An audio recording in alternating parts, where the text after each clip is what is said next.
ನಮಸ್ಕಾರ. ಎಸ್ ನ್ಯೂಸ್ಗೆ ಸ್ವಾಗತ. ನಾನು ಎಸ್ ದೇವೇಂದ್ರಗೌಡ. ಇಂದಿನ ಮುಖ್ಯಾಂಶಗಳು.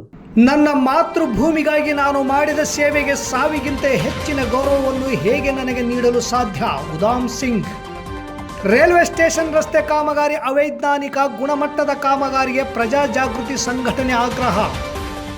ಪರಿಹಾರ ಮೊತ್ತ ಪಾವತಿಸದ ಹಿನ್ನೆಲೆಗೆ ಬಸಾಪುರ ಗ್ರಾಮ ಪಂಚಾಯಿತಿಯ ಆಫೀಸಿನ ಸಾಮಾನುಗಳನ್ನು ಜಪ್ತಿ. ಶಾಂತಿನಗರದಲ್ಲಿ ನಾಯಿಗಳು ಕಚ್ಚಿ 18 ತಿಂಗಳ ಹೆಣ್ಣು ಮಗುವೊಂದು ಸಾವು, ಯುಡಿಆರ್ ಪ್ರಕರಣ ದಾಖಲು. ಜನಸಂಖ್ಯೆ ಸ್ಫೋಟದಿಂದ ಉಂಟಾಗುವ ಸಮಸ್ಯೆಗಳ ಬಗ್ಗೆ ಯುವಜನರು ಅರಿತುಕೊಳ್ಳುವುದು ಬಹಳ ಮುಖ್ಯ. ಡಾಕ್ಟರ್ ಕಾವೇರಿ.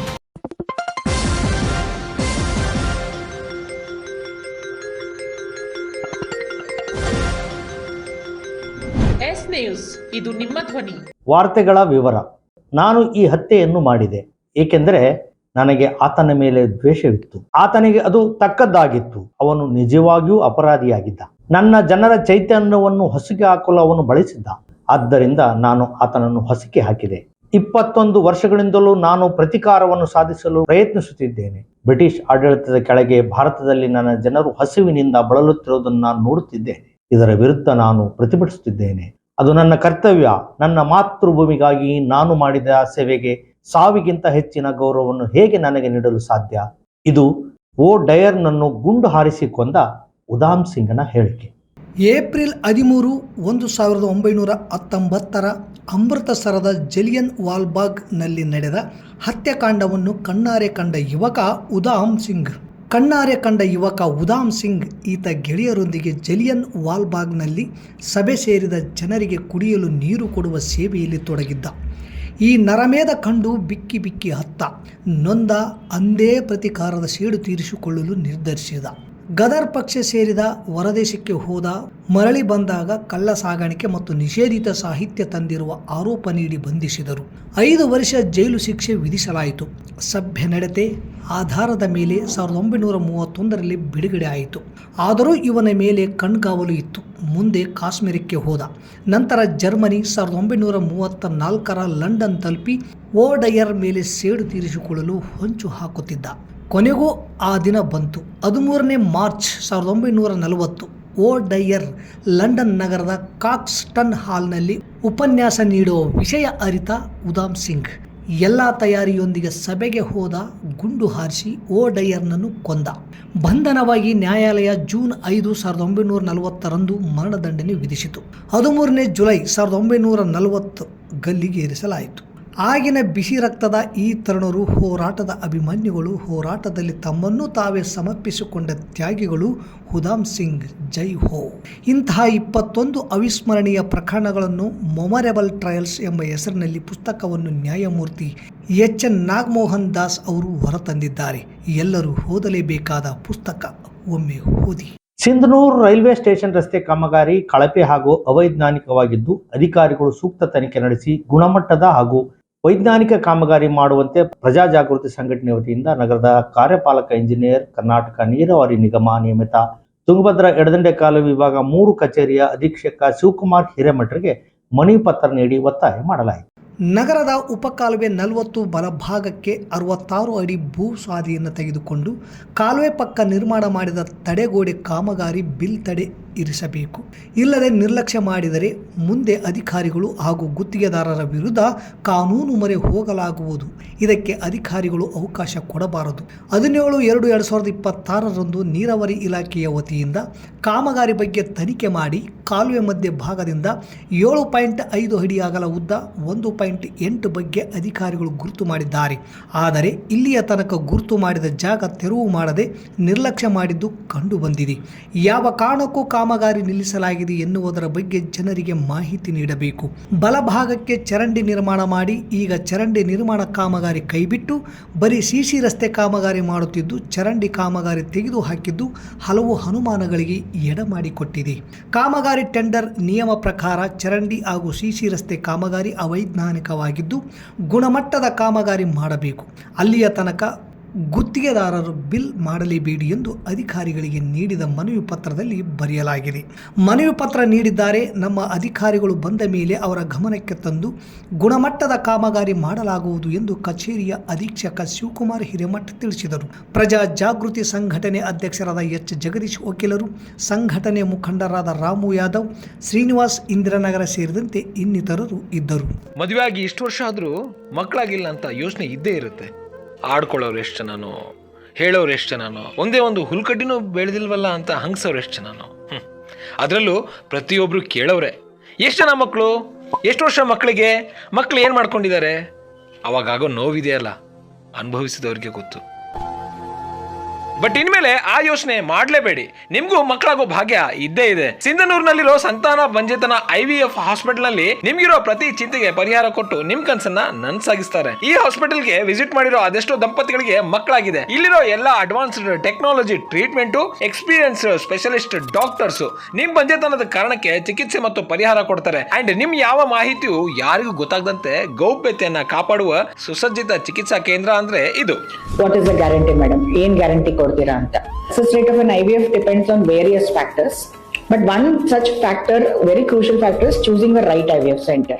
ಸಾಕಷ್ಟು ತಾಯಂದಿರು ನಮ್ಮಲ್ಲಿ IVF ಆಗಲಿ, IUIs ಆಗಲಿ, ಟೈಮ್ ಇಂಟರ್ಕೋರ್ಸ್ ಆಗಲಿ, ಬೇರೆ ಬೇರೆ ಟ್ರೀಟ್ಮೆಂಟ್ ಪಡೆದುಕೊಂಡು ಇವಾಗಲೇ ಸಕ್ಸಸ್ಫುಲ್ ಪ್ರೆಗ್ನೆನ್ಸೀಸ್ ಹೊಂದಿದ್ದಾರೆ. ಅಫೋರ್ಡಬಲ್ ಫೀಸ್ ನಲ್ಲಿ IVF ಫೆಸಿಲಿಟೀಸ್ ಟ್ರೀಟ್ಮೆಂಟ್ ನಿಮಗೆ ಸಿಗುತ್ತೆ.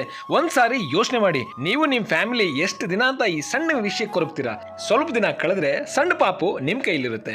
ಈ ಹಾಸ್ಪಿಟಲ್ ಲೊಕೇಟ್ ಆಗಿರೋದು ಸಿಂಧನೂರಿನ ಸಹನಾ ಆಸ್ಪತ್ರೆ ಹಿಂದೆ ಇರೋದೇ ಸಂತಾನ ಬಂಜೇತನ IVF ಹಾಸ್ಪಿಟಲ್ ಸಿಂಧನೂರು. ಡಿಸ್ಪ್ಲೇ ಮೇಲೆ ನಂಬರ್ ಇದೆ, ಕಾಲ್ ಮಾಡಿ. ನನ್ನ ವಿಡಿಯೋ ನೋಡ್ಕೊಂಡು ಬಂದೆ ಅಂತ ಹೇಳಿ ಫೀಸ್ ನಲ್ಲಿ ಇನ್ನೂ ಸ್ವಲ್ಪ ಡಿಸ್ಕೌಂಟ್ ಕೊಡ್ತಾರೆ. ಅದನ್ನ ಯೂಸ್ ಮಾಡ್ಕೊಳ್ಳಿ. ನಿಮ್ಮ ಮನೆಗೊಂದು ಸಣ್ಣ ಪುಟಾಣಿ ಪಾಪು ಬರೋವರೆಗೂ ನನ್ನನ್ನಂತೂ ಫಾಲೋ ಮಾಡಲೇಬೇಡಿ. ದೇವ್ರ ನಿಮ್ಮ ಆಸೆನ ಆದಷ್ಟು ಬೇಗ ಈಡೇರಿಸಲಿ. ನಮಸ್ಕಾರ. ಕೆ ಬಸಾಪುರ್ ಗ್ರಾಮ ಪಂಚಾಯಿತಿ ಬರುವ ಗುಡಿಯಾಳ ಗ್ರಾಮದಲ್ಲಿ ಉದ್ಯೋಗ ಖಾತ್ರಿಯಲ್ಲಿ ಕೂಲಿ ಕೆಲಸ ಮಾಡುತ್ತಿರುವ ಶಶಿಧರ್ MP ಅವರ ಮೇಲೆ ಮಣ್ಣು ಬಿದ್ದು ಉಸಿರುಗಟ್ಟಿ ಸಾವನ್ನಪ್ಪಿದ್ದು, ಇವರಿಗೆ ಪರಿಹಾರ ನೀಡುವಂತೆ ಕೋರ್ಟ್ ಆದೇಶ ಮಾಡಿದ್ದರೂ ಪರಿಹಾರ ನೀಡದ ಹಿನ್ನೆಲೆಯಲ್ಲಿ ಕೆ ಬಸಾಪುರ್ ಗ್ರಾಮ ಪಂಚಾಯತ್ ಆಫೀಸಿನ ಸಾಮಾನುಗಳನ್ನು ಜಪ್ತಿ ಮಾಡಲಾಗಿದೆ ಎಂದು ಅರ್ಜಿದಾರರ ಪರ ವಕೀಲರಾದ ಎನ್ ರಾಮನಗೌಡ ಹೇಳಿಕೆ ನೀಡಿದ್ದಾರೆ. ಶಶಿಧರ್ MP ಈತನು ಕೆ ಬಸಾಪುರ್ ಗ್ರಾಮ ಪಂಚಾಯಿತಿ ವತಿಯಿಂದ ಉದ್ಯೋಗ ಖಾತ್ರಿ ಯೋಜನೆ ಅಡಿಯಲ್ಲಿ ದಿನಾಂಕ 25/4/2019 ಬೆಳಗ್ಗೆ 7:45 ಗಂಟೆಗೆ ಗುಂಡ ಗ್ರಾಮ ಪಂಚಾಯಿತಿ ವ್ಯಾಪ್ತಿಯಲ್ಲಿ ಬರುವ ಗುಡಿಹಾಳ ಗ್ರಾಮದಲ್ಲಿ ನಿರ್ವಹಣೆ ಮಾಡುತ್ತಿರುವ ಹೊಸಕೆರೆ ಕಾಮಗಾರಿಯಲ್ಲಿ ಉದ್ಯೋಗ ಖಾತ್ರಿಯಲ್ಲಿ ಕೂಲಿ ಕೆಲಸಕ್ಕೆ ಬಂದು ಬೆಳಗ್ಗೆ 7:30 ಸುಮಾರಿಗೆ ಕೆರೆಯಲ್ಲಿ ಮಣ್ಣು ಅಗೆಯುವಾಗ ಮೇಲಿಂದ ಮಣ್ಣು ಶಶಿಧರನ ಮೇಲೆ ಬಿದ್ದು ಈ ವ್ಯಕ್ತಿಯು ಮಣ್ಣಿನಲ್ಲಿ ಸಿಕ್ಕಿ ಹಾಕಿಕೊಂಡು ಉಸಿರುಗಟ್ಟಿದ್ದರಿಂದ ಸಿಂಧನೂರು ಸರ್ಕಾರ ಆಸ್ಪತ್ರೆಗೆ ಕರೆದುಕೊಂಡು ಹೋಗುವಾಗ ದಾರಿಯಲ್ಲಿ ಮರಣ ಹೊಂದಿದ್ದು ಆಸ್ಪತ್ರೆಯ ವೈದ್ಯಾಧಿಕಾರಿಗಳು ಮರಣ ಹೊಂದಿರುವುದಾಗಿ ಖಾತ್ರಿಪಡಿಸಿದರು. ಸದರಿ ಅರ್ಜಿದಾರರು ರೇಖಾ ಗಂಡ ಶಶಿಧರ್ MP ಇವರು ಮಾನ್ಯ ಹಿರಿಯ ಶ್ರೇಣಿ ನ್ಯಾಯಾಲಯ ಸಿಂಧನೂರಿನಲ್ಲಿ ಪರಿಹಾರ ಅರ್ಜಿಯನ್ನು ಸಲ್ಲಿಸಿದ್ದು, ಇವರ ಪರವಾಗಿ ವಕೀಲರಾದ ಎನ್ ರಾಮನಗೌಡ ಅರ್ಜಿ ಸಲ್ಲಿಸಿದ್ದು, ಅರ್ಜಿ ಸಂಖ್ಯೆ ECAO 1/2021 ಪ್ರತಿವಾದಿಗಳಾದ ಜಿಲ್ಲಾ ಪಂಚಾಯಿತಿ, ತಾಲೂಕು ಪಂಚಾಯಿತಿ, ಗ್ರಾಮ ಪಂಚಾಯಿತಿ ಕೆ ಬಸಾಪುರ್ ಇವರ ವಿರುದ್ಧ ಅರ್ಜಿ ಸಲ್ಲಿಸಿದ್ದು, ಮಾನ್ಯ ನ್ಯಾಯಾಲಯವು ವಿವಾದವನ್ನು ಆಲಿಸಿ ಅರ್ಜಿದಾರರ ಪರವಾಗಿ ಡಿಗ್ರಿ ಪರಿಹಾರ ಮೊತ್ತವನ್ನು ಪ್ರತಿವಾದಿಗಳು ನೀಡಬೇಕೆಂದು ಮಾನ್ಯ ನ್ಯಾಯಾಲಯವು ದಿನಾಂಕ 6/8/2025 ಆದೇಶಿಸಿರುತ್ತಾರೆ. ಸದರಿ ಪ್ರತಿವಾದಿಗಳು 1 ರಿಂದ 5 ಪರಿಹಾರ ಮೊತ್ತವನ್ನು ಮಾನ್ಯ ನ್ಯಾಯಾಲಯಕ್ಕೆ ಜಮಾ ಮಾಡದಿರುವ ಕಾರಣ ವಾದಿಯಾದ ರೇಖಾ ಗಂಡ ಶಶಿಧರ್ MP ಬಸಾಪುರ್ ಕೆ ಇವರು ಕೇಸ್ ನಂಬರ್ 17/2026 ಪರಿಹಾರ ಮೊತ್ತವನ್ನು ಭರಿಸಲು ಅರ್ಜಿಯನ್ನು ಸಲ್ಲಿಸಿದ್ದು, ಈ ಅರ್ಜಿಯನ್ನು ಮನ್ನಿಸಿ ಮಾನ್ಯ ನ್ಯಾಯಾಲಯವು ಪ್ರತಿವಾದಿ 5 ಗ್ರಾಮ ಪಂಚಾಯಿತಿ ಕೆ ಬಸಾಪುರ್ ಇವರ ವಿರುದ್ಧ ಜಪ್ತಿ ಆದೇಶ ಹೊರಡಿಸಿದ್ದು, ದಿನಾಂಕ 14/7/2026 ಮಾನ್ಯ ನ್ಯಾಯಾಲಯದ ಆದೇಶದ ಮೇರೆಗೆ ಜೆ ಅಮರೇಗೌಡ ಒಂದಲಿ ಕೋರ್ಟ್ ಬೇಲಿಫರ್ ಇವರು DHR ಮತ್ತು ಅವರ ವಕೀಲರಾದ ಎನ್ ರಾಮನಗೌಡ ಮತ್ತು ಹುಸೇನ್ ಬಾಷಿ ಇವರ ಸಮಕ್ಷಮ ಹಾಗೂ ಕೆ ಬಸಾಪುರ್ ಗ್ರಾಮ ಪಂಚಾಯಿತಿಯ ಸಿಬ್ಬಂದಿಯವರ ಸಮಕ್ಷಮದಲ್ಲಿ ಪರಿಹಾರ ಹಣವನ್ನು ಪಾವತಿಸಿದ ಕಾರಣ ಆಫೀಸಿನ ಸಾಮಾನುಗಳಾದ ಕಂಪ್ಯೂಟರ್, CPU, ಮಾನಿಟರ್, ಟೇಬಲ್ಗಳು, ಬ್ಯಾಟರಿ, ಕುರ್ಚಿಗಳು, ಇತರೆ ಆಫೀಸಿನ ಸಾಮಾನುಗಳನ್ನು ಜಪ್ತಿ ಮಾಡಲಾಯಿತು. ಬುಧವಾರ ಬೆಳಗಿನ ಜಾವ 3 ಗಂಟೆ ಸುಮಾರಿನಲ್ಲಿ 6-7 ಬೀದಿ ನಾಯಿಗಳು 18 ತಿಂಗಳ ಹೆಣ್ಣು ಮಗುವಿಗೆ ಕಚ್ಚಿದ ಕಾರಣ ಮಗು ಸಾವನ್ನಪ್ಪಿದ್ದು ಹೃದಯ ವಿದ್ರಾವಕ ಘಟನೆ ಎಂದು ತಾಲೂಕಿನ ಶಾಂತಿನಗರ ಅಂಚನಾಳಿ ಕ್ಯಾಂಪಿನಲ್ಲಿ ಜರುಗಿದೆ. ಹೊಸಪೇಟೆಯಿಂದ ಬಂದು ಮಂಗಳವಾರ ಅಮಾವಾಸ್ಯೆ ದಿನದಂದು ಮುಕುಂದ ಗ್ರಾಮದಲ್ಲಿ ದೇವರ ಕಾರ್ಯ ಮುಗಿಸಿ ಶಾಂತಿನಗರದಲ್ಲಿರುವ ಅವರ ಕುಟುಂಬದವರ ಮನೆಗೆಂದು ಬಂದು ವಾಸ್ತವ ಹೂಡಿದ್ದಾರೆ. ಅವರ ಮನೆ ಮುಂದೆ ಚಿಕನ್ ಅಂಗಡಿ ಇದೆ. ಹೀಗಾಗಿ ಅನೇಕ ಬೀದಿ ನಾಯಿಗಳು ಪ್ರತಿನಿತ್ಯ ಅಲ್ಲೇ ಸುತ್ತಮುತ್ತ ತಿರುಗಾಡುತ್ತಿರುತ್ತವೆ. ರಾತ್ರಿ ಎಲ್ಲರೂ ಮಲಗಿಕೊಂಡಾಗ ಮಗು ಒಂದೇ ಎದ್ದು ಅಂಬೆಗಾಲಿನಲ್ಲಿ ರಸ್ತೆಗೆ ಬಂದಿದೆ. ಆಗ ನಾಯಿಗಳು ಗುಂಪುಗೂಡಿ ಕಚ್ಚಿ ಚಿಕ್ಕ ಮಗುವಿನ ಸಾವಿಗೆ ಕಾರಣವಾಗಿವೆ.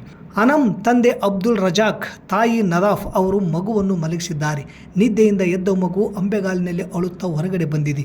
ಅಳುವ ಶಬ್ದ ಕೇಳಿದ ಸುಮಾರು 6-7 ನಾಯಿಗಳು ಕೂಡಿ ಎಳೆದಾಡಿ ಕಚ್ಚಿ ಸಾಯಿಸಿವೆ. ಅಷ್ಟೊತ್ತಿನಲ್ಲಿ ನಾಯಿಗಳ ಬೊಗಳುವಿಕೆಯಿಂದ ಮಗು ಅಳುವುದು ಯಾರಿಗೂ ಕೇಳದಂತಾಗಿ ಈ ದುರ್ಘಟನೆಯೊಂದು ನಡೆದು ಹೋಗಿದೆ. ಈ ಘಟನೆ ನಡೆದ ಸ್ಥಳಕ್ಕೆ ಗ್ರಾಮೀಣ ಪೊಲೀಸ್ ಠಾಣೆಯ ಸಿಪಿಐ ವಿನಾಯಕ ರಾಠೋಡ್ ಭೇಟಿ ನೀಡಿ ಪರಿಶೀಲಿಸಿ ಮಾಹಿತಿ ಪಡೆದು UDR ಪ್ರಕರಣ ದಾಖಲಿಸಿ ನಂತರ ಮಗುವನ್ನು ರಾಯಚೂರು ರಿಮ್ಸ್ ಆಸ್ಪತ್ರೆಗೆ ಕಳಿಸಿಕೊಡಲಾಗಿದೆ ಎಂದು ಮಾಹಿತಿ ನೀಡಿದರು. ಆರೋಗ್ಯಕರ ಸಮಯದಲ್ಲಿ ಗರ್ಭಧಾರಣೆ, ಮಕ್ಕಳ ನಡುವಿನ ಆರೋಗ್ಯಕರ ಅಂತರ ಕಾಪಾಡುವುದರಿಂದ ತಾಯಿ ಮತ್ತು ಮಕ್ಕಳ ಆರೋಗ್ಯ ಸುಧಾರಿಸುವ ಹಿನ್ನೆಲೆ ಅನಗತ್ಯ ಗರ್ಭಧಾರಣೆ ತಡೆಗಟ್ಟಬಹುದೆಂದು ಘೋಷವಾಕ್ಯದೊಂದಿಗೆ ತಾಯಂದಿರನ್ನು ಉದ್ದೇಶಿಸಿ ಪ್ರತಿ ವರ್ಷ 1987ರಿಂದ ವಿಶ್ವದಲ್ಲಿ ವಿಶ್ವ ಜನಸಂಖ್ಯಾ ದಿನಾಚರಣೆ ಆಚರಿಸಲಾಗುತ್ತಿದ್ದು, ಈ ದಿನಾಚರಣೆಯ ಮುಖ್ಯ ಉದ್ದೇಶ ಜನಸಂಖ್ಯೆ ಸ್ಫೋಟದಿಂದ ಉಂಟಾಗುವ ಸಮಸ್ಯೆಗಳ ಬಗ್ಗೆ ಯುವ ಜನರು ಅರಿತುಕೊಳ್ಳುವುದು ಬಹಳ ಮುಖ್ಯ. ಜನಸಂಖ್ಯೆ ನಿಯಂತ್ರಣದಲ್ಲಿ ಆರೋಗ್ಯ ಇಲಾಖೆ, ಕುಟುಂಬ ಕಲ್ಯಾಣ ವಿಭಾಗವು ಬಹಳ ಮುಖ್ಯ ಪಾತ್ರ ವಹಿಸಿದೆ ಎಂದು ತಾಯಿ ಮತ್ತು ಮಕ್ಕಳ ಆಸ್ಪತ್ರೆ ಆಡಳಿತ ವೈದ್ಯಾಧಿಕಾರಿ ಡಾಕ್ಟರ್ ಕಾವೇರಿ ಹೇಳಿದರು. ಜಿಲ್ಲಾಡಳಿತ, ಜಿಲ್ಲಾ ಪಂಚಾಯಿತಿ, ಜಿಲ್ಲಾ ಆರೋಗ್ಯ ಮತ್ತು ಕುಟುಂಬ ಕಲ್ಯಾಣ ಇಲಾಖೆ ರಾಯಚೂರು, ತಾಲೂಕು ಆರೋಗ್ಯ ಅಧಿಕಾರಿಗಳ ಕಾರ್ಯಾಲಯ ಸಿಂಧನೂರು ಹಾಗೂ ತಾಯಿ ಮಕ್ಕಳ ಆಸ್ಪತ್ರೆ ಸಿಂಧನೂರು ಇವರ ಸಂಯುಕ್ತಾಶ್ರಯದಲ್ಲಿ ವಿಶ್ವ ಜನಸಂಖ್ಯಾ ದಿನಾಚರಣೆ ಹಮ್ಮಿಕೊಳ್ಳಲಾಯಿತು. ಕಾರ್ಯಕ್ರಮವನ್ನು ಉದ್ದೇಶಿಸಿ ಮಾತನಾಡಿದ ಅವರು, ಸ್ವಾತಂತ್ರ್ಯ ಬಂದಾಗ ನಮ್ಮ ದೇಶದ ಜನಸಂಖ್ಯೆ ಕೇವಲ 33 ಕೋಟಿ ಇತ್ತು. ಈಗ ಚೀನಾವನ್ನು ಹಿಂದಿಕ್ಕಿ 147 ಕೋಟಿ ತಲುಪಿದೆ. ಜನಸಂಖ್ಯೆ ಹೆಚ್ಚಳದಿಂದ ಉಂಟಾಗುವ ಸಮಸ್ಯೆಗಳ ಬಗ್ಗೆ ಅರಿತುಕೊಂಡು ಕುಟುಂಬ ಕಲ್ಯಾಣದ ವಿಧಾನಗಳನ್ನು ಅಳವಡಿಸಿಕೊಳ್ಳುವುದು ಹಾಗೂ ಅಂತರ ಹೆರಿಗೆ ಅಳವಡಿಸಿಕೊಳ್ಳುವುದರ ಜೊತೆಗೆ ದೇಶದ ಜನಸಂಖ್ಯೆಯ ಸ್ಥಿರತೆಯನ್ನು ಕಾಪಾಡುವಲ್ಲಿ ಯುವಕರ ಪಾತ್ರ ತುಂಬ ಮುಖ್ಯ ಎಂದರು. ನಂತರ ತಾಲೂಕು ಕ್ಷೇತ್ರ ಆರೋಗ್ಯ ಶಿಕ್ಷಣಾಧಿಕಾರಿ ಗೀತಾ ಹಿರೇಮಠ್ ಮಾತನಾಡಿ, ಯುವ ಜನರು ದೇಶದ ಸಂಪತ್ತು, ಮಾನಸಿಕ ಸ್ಥಿತಿ ಗಟ್ಟಿಗೊಳಿಸಲು ಮೊಬೈಲ್ನಿಂದ ದೂರವಿರಿ. ಜನಸಂಖ್ಯೆ ನಿಯಂತ್ರಣದಲ್ಲಿ ಕುಟುಂಬ ಕಲ್ಯಾಣ ಇಲಾಖೆಯು ಜನರಿಗೆ ಸೂಕ್ತ ಮಾಹಿತಿ ಮತ್ತು ವೈದ್ಯಕೀಯ ಸೇವೆಗಳನ್ನು ನೀಡಿ ಪ್ರಮುಖ ಪಾತ್ರ ವಹಿಸುತ್ತಿದೆ. ಇದು ಜನಸಂಖ್ಯೆಯನ್ನು ಸಮತೋಲನದಲ್ಲಿ ಇಡಲು, ಕುಟುಂಬದ ಆರೋಗ್ಯ ಸುಧಾರಿಸಲು ಸಹಾಯ ಮಾಡುತ್ತದೆ. ಕುಟುಂಬ ಯೋಜನೆಯ ತಾತ್ಕಾಲಿಕ ಮತ್ತು ಶಾಶ್ವತ ವಿಧಾನಗಳನ್ನು ಉಚಿತ ಪ್ರಾಥಮಿಕ ಆರೋಗ್ಯ ಕೇಂದ್ರಗಳಲ್ಲಿ, ಸಮುದಾಯ ಆರೋಗ್ಯ ಕೇಂದ್ರಗಳಲ್ಲಿ, ಉಪಕೇಂದ್ರಗಳಲ್ಲಿ ಒದಗಿಸುವುದು. ಗರ್ಭ ನಿರೋಧಕ ಮಾತ್ರೆ ಮತ್ತು ಕಾಂಡೋಮ್ ಬಳಕೆ ಮಾಡುವುದು ಶಾಶ್ವತ ವಿಧಾನ. ಪುರುಷ ಮತ್ತು ಸ್ತ್ರೀ ಸಂತಾನ ಹರಣ ಶಸ್ತ್ರಚಿಕಿತ್ಸೆಗಳು ಪಡೆಯಬಹುದು. ತಾಯಿ ಮತ್ತು ಮಗುವಿನ ಆರೋಗ್ಯ ರಕ್ಷಣೆಯಲ್ಲಿ ಜನಸಂಖ್ಯೆ ನಿಯಂತ್ರಣದ ಜೊತೆಗೆ ಸುರಕ್ಷಿತ ಹೆರಿಗೆ ಮತ್ತು ಮಕ್ಕಳ ಆರೋಗ್ಯದ ಬಗ್ಗೆ ಹೆಚ್ಚು ಗಮನ ಹರಿಸುವುದು ಉತ್ತಮ.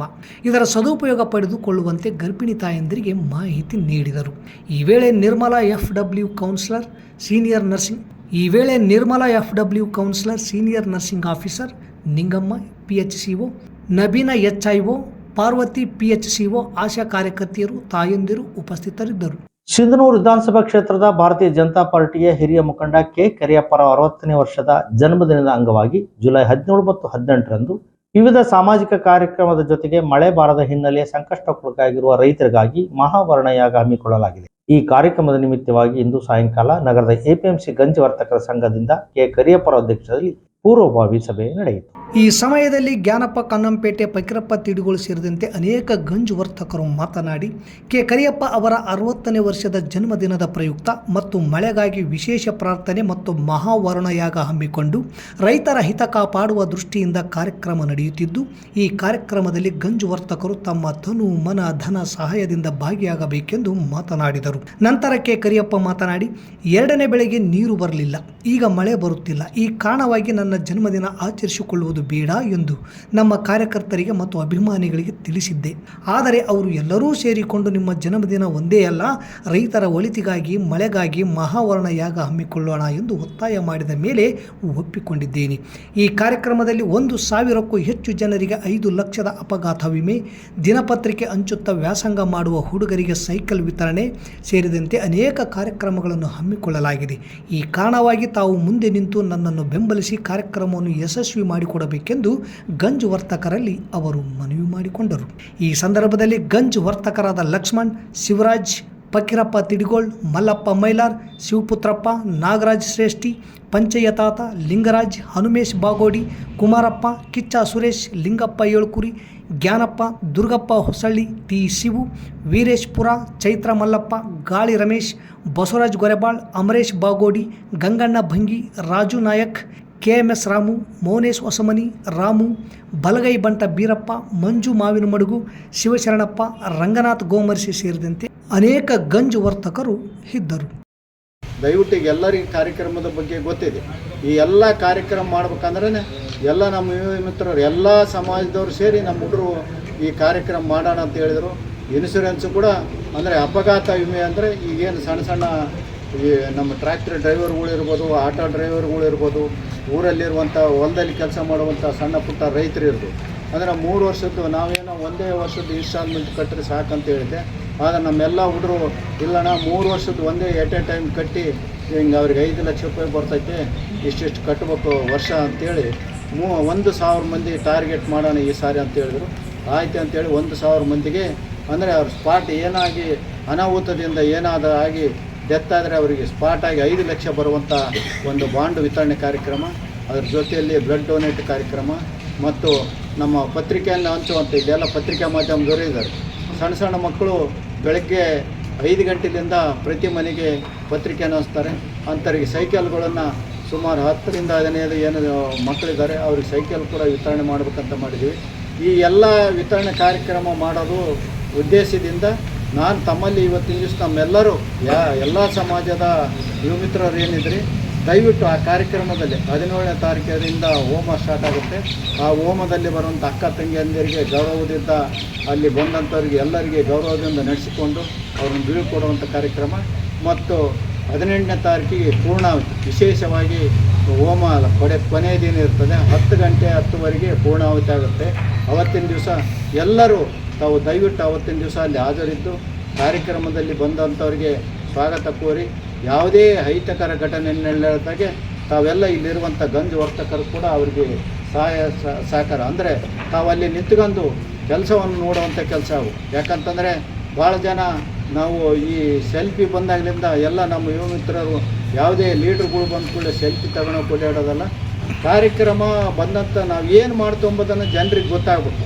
ನಾವೇ ಗಲಾಟೆ ಮಾಡಿ ಆ ಲೀಡರ್ಸಿಗೆ ಇದು ಮಾಡೋದಲ್ಲ. ಇಲ್ಲಿಗೆ ವಾರ್ತಾ ಪ್ರಸಾರ ಮುಕ್ತಾಯವಾಯಿತು. ನಿರಂತರ ಸುದ್ದಿಗಾಗಿ ವೀಕ್ಷಿಸಿ ಎಸ್ ನ್ಯೂಸ್. ಇದು ನಿಮ್ಮ ಧ್ವನಿ. ನಮಸ್ಕಾರ.